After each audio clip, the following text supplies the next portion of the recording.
अब मैं निवेदन करूंगी, आचार्य परमानंद जी जो कटनी मध्य प्रदेश से आए हैं, वो अपने विचार हमारे सामने रखेंगे। आचार्य परमानंद जी।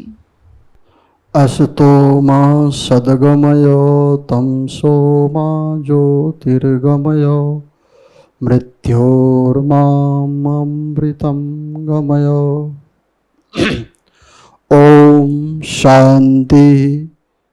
सभी लोग बोलें एक बार, ओम शांति।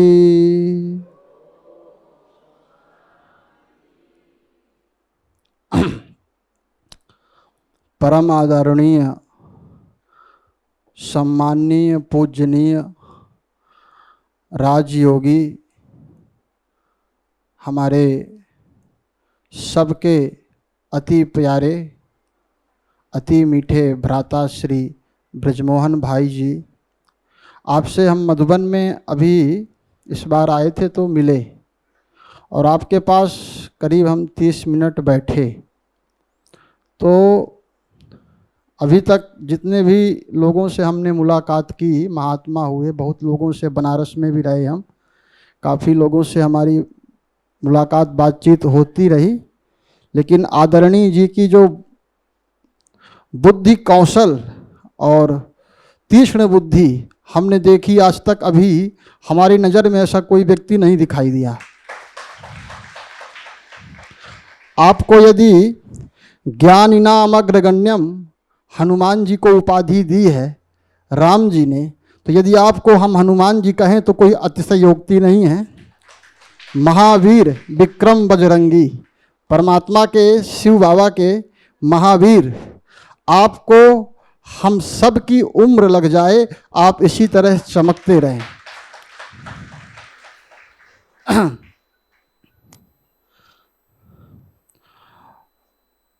2 दिन से ये गीता ज्ञान, गीता के भगवान द्वारा राम राज्य की पुनर्स्थापना पर काफ़ी बातें हुई। सभी महापुरुषों ने, सभी महामंडलेश्वरों ने, महात्माओं ने अपना अपना वक्तव्य दिया, लेकिन इस कार्यक्रम का उद्देश्य, जिस उद्देश्य से ये कार्यक्रम किया गया, इतना शिव बाबा ने इतना खर्च किया, उस विषय को उठाए तो लोगों ने, लेकिन घुमा घुमा करके उस विषय को एक व्यक्ति उठा रहा है, दूसरा व्यक्ति उसको काट दे रहा है ना। क्योंकि सभी लोगों ने शास्त्र को बुद्धि में बैठा लिया है, बुद्धि से नीचे उतारा ही नहीं। हमारे शास्त्रों में ऐसा नहीं है कि ज्ञान नहीं है। यदि हमारी कोई भी ग्रंथ हमारा ले लें, भागवत है, गीता है, तो सब में कुछ ना कुछ आध्यात्म है, रहस्य है। ऐसा नहीं है कि नहीं है, एकदम ऐसा नहीं है कि नहीं है, झूठा नहीं है। लेकिन हम केवल पर उपदेश कुशल बहुतेरे, जे आचरहि ते नर न घनेरे। तुलसीदास जी ने कहा है कि सबसे अच्छी चीज है भारत में दूसरों को ज्ञान देना। बहुत सरल काम है। कोई भी थोड़ा सा जान लेता है तो तुरंत छोटे वाले के ऊपर हावी हो जाता है, और इसी कारण से ज्ञान जीवन में दिखाई नहीं देता। और अभी हमारी आदरणीय वीणा दीदी और हमारी उषा दीदी के बारे में तो हम बोलना ही भूल गए, क्षमा करेंगे। उषा दीदी का जो गीता पर वक्तव्य है, वो जब सबसे पहले हम इस संस्था से जुड़े तो दीदी ने जो गीता पर अद्भुत आध्यात्मिक रहस्य जो गीता का निकाला है, वो इतना स्पष्ट निकाला है कि उसमें नो डाउट, नो क्वेश्चन, एकदम स्पष्ट है। अब जो महात्मा पहले तो अपने जो गीता को दिमाग में रखा उसको निकालना पड़ेगा, तब ये दीदी वाला गीता समझ में आएगा। इसलिए अब तो हम इस परमात्मा के कार्य में आ ही गए हैं, और जब तक ये कार्य संपन्न नहीं हो जाएगा तो जाएंगे ही नहीं हम।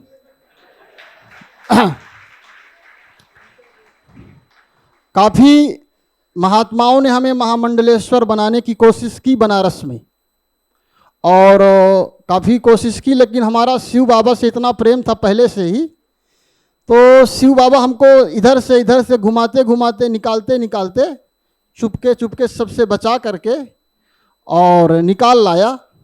फिर भी अभी हमारे साथ बहुत सारे पंडित हैं, महात्मा हैं, जो कि हमको हमारा खींचने की कोशिश कर रहे हैं अपनी तरफ, लेकिन हम अपने विचारों के स्वतंत्र मालिक हैं। हम जब तक किसी को एक स्वीकार नहीं करते, यदि हमारा दिल स्वीकार कर लिया तो सारी दुनिया एक तरफ और हम अकेले एक तरफ। और इसके लिए चाहे सारे धर्मगुरु कुछ भी करें, लेकिन अब जो वाणी निकल गई है वो वापस नहीं ली जाएगी। अभी बहुत कुछ कहना है। राम राज्य की स्थापना तो होगी ही, क्योंकि जो करने वाला है वो सबका बाप है ना। इसलिए इसके बारे में तो चिंता ही ना करें। यहाँ तो राम राज्य आ ही गया है, और यहाँ से बाहर निकलेगा तो जहाँ जाएगा वहाँ राम राज्य आ ही जाएगा, इसमें नो टेंशन। अभी दीदी ने कहा कि सतयुग में जब देवता थे तो राक्षस नहीं थे, वो सत्य बात है। वो बात वहाँ की नहीं, सतयुग की नहीं, यहाँ की है। यहाँ देवता भी हैं और राक्षस भी हैं।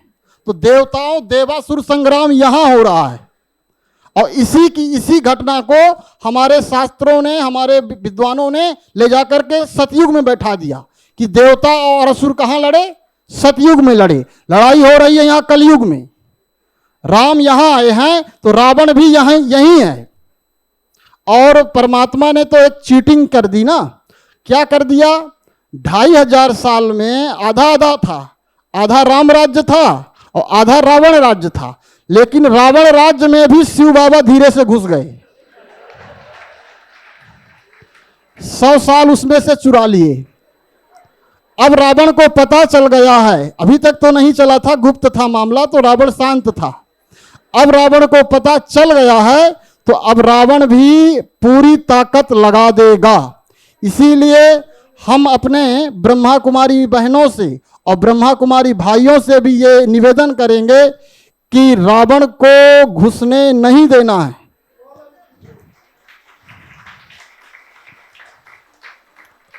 संकल्प हमारा है, हम संगठन, हमारा संगठन। और सबसे बड़ा रावण है अहम। और विकार बाद में आएंगे, पहले आएगा अहम। अहम तभी आता है जब वहम हो जाए कि मैं कुछ हूं। मैं कुछ हूं नहीं, ये वहम हो गया तो क्या आ गया? अहम आ गया। इसलिए हमको केवल शिव बाबा के फुटबॉल हैं पैर की। बाबा चाहें जिधर खेलना चाहें खेलें। हम कभी ये नहीं कहेंगे कि बाबा आपने इधर क्यों मार दिया, इधर बहुत गंदगी है, इधर नहीं जाना चाहिए। जिसको बाबा की भाषा में कहते हैं श्रीमत, है ना। राजी हैं हम उसी में जिसमें तेरी रजा है। यही मूल मंत्र है ज्ञान का। जो मिले एक्सेप्ट कर लो, लेकिन हमारा मन ऐसा है कि वो एक्सेप्ट करने नहीं देता। गीता और कुछ है नहीं, बहुत सरल है। जब नहीं जानते थे ना तो हमारे लिए बहुत कठिन विषय था, अत्यंत कठिन विषय था ये ज्ञान समझना। लेकिन अब हमको ये लगता है कि कोई इसमें रहस्य नहीं है, अपने को जान लो, सब जान लोगे, कहीं कुछ है ही नहीं है ज्ञान में। लेकिन बड़ी उठापटक, बड़ी लड़ाई, बड़ा प्रोग्राम किया जा रहा है।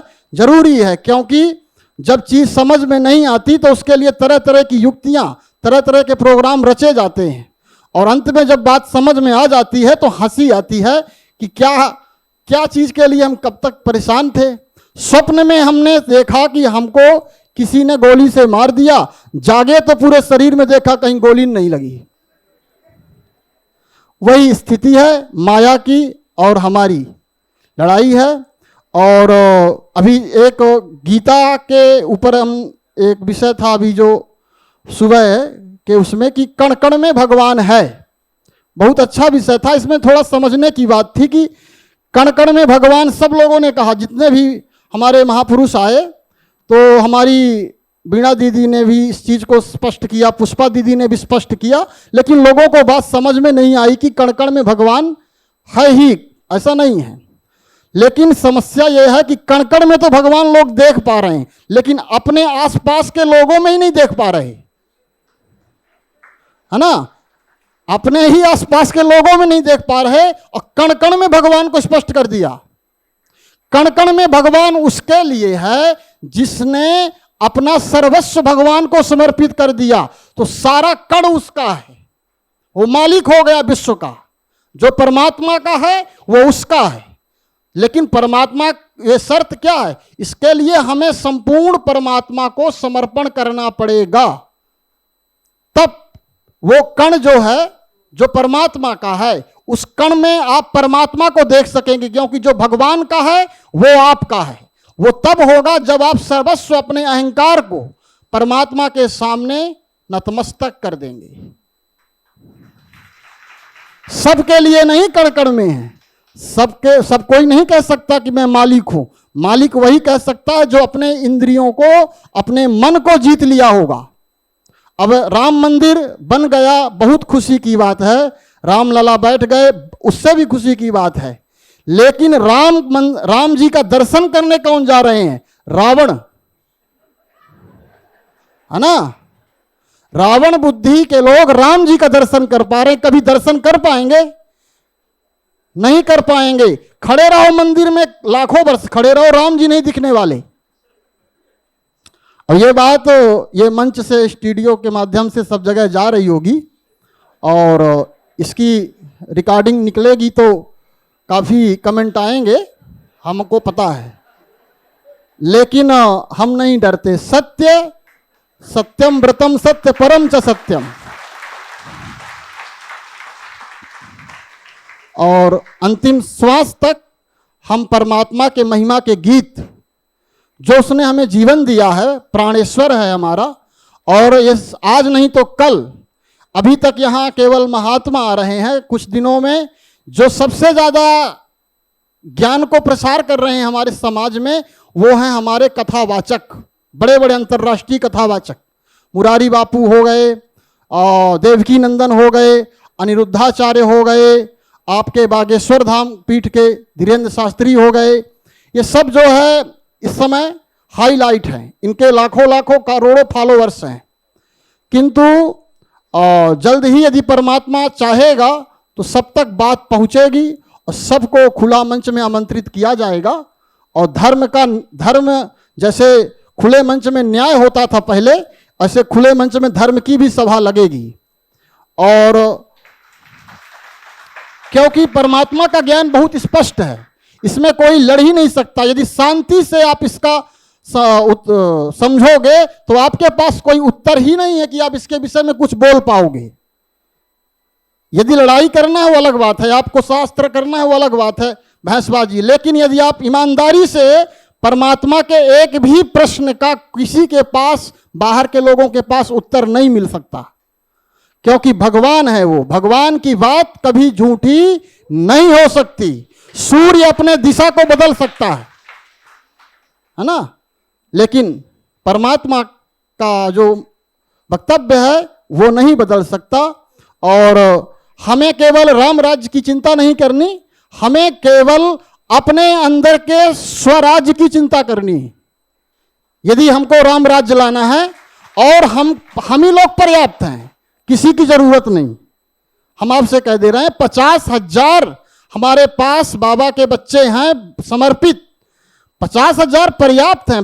विवेकानंद ने कहा मुझे 100 ब्राह्मण चाहिए, केवल 100, अब मैं धरती को स्वर्ग बना दूंगा। यहां 50,000 हमारे पास भारत माता हैं। यदि ये 50,000 भारत माताएं अपने स्वरूप में आ जाएं दुर्गा के, तो राम राज्य कहीं नहीं गया, यहीं पर है। जब चाहें तब पर्दा खोल दें, अभी हमारी इच्छा है तो बंद है। इसलिए हम इस चीज से ज़्यादा वो नहीं है। आप लोग के दर्शन हुए सभी देवी देवताओं के, हम बहुत आनंदित हैं, आह्लादित हैं। आप सभी मात्र शक्तियों को, अब नारी जागृत है। एक बात और ध्यान रखें, जब कोई साधना करता है तो उसको मां बनना पड़ता है। पुरुष भी यदि मां नहीं बना ना, साधना में गया है, आगे आध्यात्म में ऊंचाई में बढ़ रहा है, तो उसके अंदर मां के गुण आने चाहिए। यदि मां के गुण नहीं आए, पुरुष के अंदर नम्रता नहीं आई, अहंकार नहीं गया, विश्व के प्रति बेहद के ममता नहीं आई, तो समझिएगा कि अभी साधना शुरू नहीं हुई। क्योंकि नारी के बिना कोई व्यक्ति ब्रह्मचारी हो ही नहीं सकता। और वो नारी से ब्रह्मचारी कैसे बनना है, वो यहां विश्वविद्यालय में परमात्मा शिव बाबा सिखा रहे हैं। नारी के साथ यहां लाखों पुरुष रह करके और राजयोगी हैं, ब्रह्मचारी हैं। यह कहीं अतिशयोक्ति नहीं है।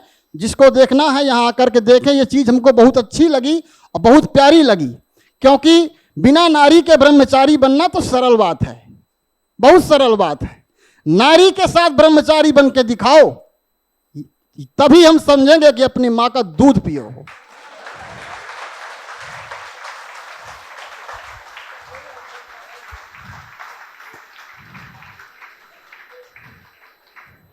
और ऐसा काम यहां परमात्मा शिव बाबा ने खुलेआम स्पष्ट किया। चारों तरफ देख लो, ऐसी मूर्तियां, ऐसे लक्ष्मी नारायण, ऐसे सीताराम, ऐसे राधा कृष्ण, जो गृहस्थ में रह करके शिव बाबा को चारों तरफ प्रत्यक्ष कर रहे हैं। ऐसे बच्चों पर परमात्मा को नाज है। ऐसी माताओं को, बहनों को हम सत सत नमन करते हैं। और जल्द ही ये प्रत्यक्षता विश्व में चारों तरफ गूंज रही है। थोड़ा सा और समय है, बस हम लोग और कमर कस ले और जहां जहां त्रुटियां हैं हम में उन पे ध्यान देना शुरू कर दें, तो हमें नहीं लगता कि हमें किसी और शक्ति की जरूरत पड़ेगी हमें राम राज्य लाने के लिए। क्योंकि परमात्मा ने, अभी हम एक मुरली पढ़ रहे थे, व्यक्त मुरली थी भगवान की। भगवान ने कहा कि मैं तुम्हें पकड़ लिया हूं, मैं तुम्ही से कराऊंगा। नहीं करोगे, जैसे करोगे वैसे कराऊंगा तुम्ही से।